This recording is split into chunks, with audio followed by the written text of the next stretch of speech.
حکومت داوری استیرنده یک تا نقضی با قوتی شمینکی چیلت منمی خوجان دومونده کارخانه بود. چیلت کارخانه های کلام بود. هر یک کس به 10,000 آدم 5,000 آدم میگنجید. اما بیکار گشتگی آدم هم تو بیکار باشه دیگه هم تو قبیله شده پاسپورتش گرفته شده رفته نکزد میکرد که بیکار یگون کس نماند. از آنی امانی بودگیش سری پولی بود اوزم سری پولی و فقط پول داو سری پولی بی پول سری پولی نیست است پول داو سری پولی اون وقتانده پس 700 پول گریدم یا ماوا 70 گریدم زندگی تو میگذشت.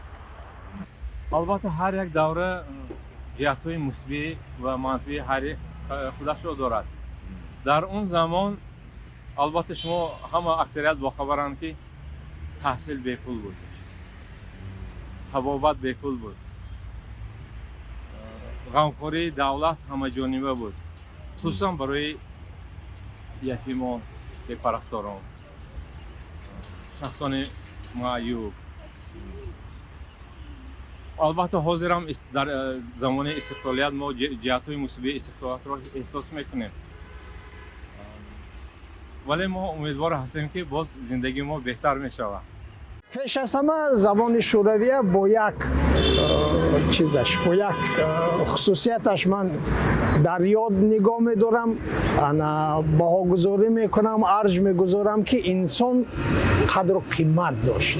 شما چی در تاجیکستان، چی در ازبکستان، چی در کشور پهناور روس یا اوکراین یا بلاروس باشید دیگه، شما آدمی سویتی بودید و همه جا حرمت بود، احترام بود، قدر شناسی بود. شخصا من از اتحاد شوروی خاطره‌های نه اونقدر خوب دارم.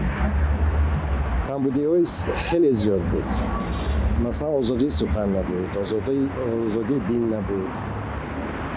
اگر مقایسه کنیم امروز مثلا هر کسی که خواهد میتواند ترکیه رود، مصر رود، یونان رود. در وقت شوروی ما این امکانیت نداشتیم. مثلا هر کس مثلا مقابل حکومت گفتن نمیتوانست. اون شخصی که مثلا تنقید میکرد حکومت رو او رو یا حبس میکردن، زندان میشوندن یا دیوانه خانه روان میکردن. خیلی دولت دیگر هیچ دنیا باوری هم نرک میشود. من پدر مادرم برین و رحمه من کلان کردن. اگر من برای میمردم. یگان پرابلم نداشتیم برای که همه مغازه و همه دکان‌ها پر از مال و متریال بود، ارزانی بود. همه چیز دیفیسیت بود. یک چیزی عادی مثلا خریدن ممکن نبود. مادرم مغازه روان میکردن میگفتن که سمیتن شیر خر مثلا. اگر بعد ساعت 12 میرفتم اون نبود.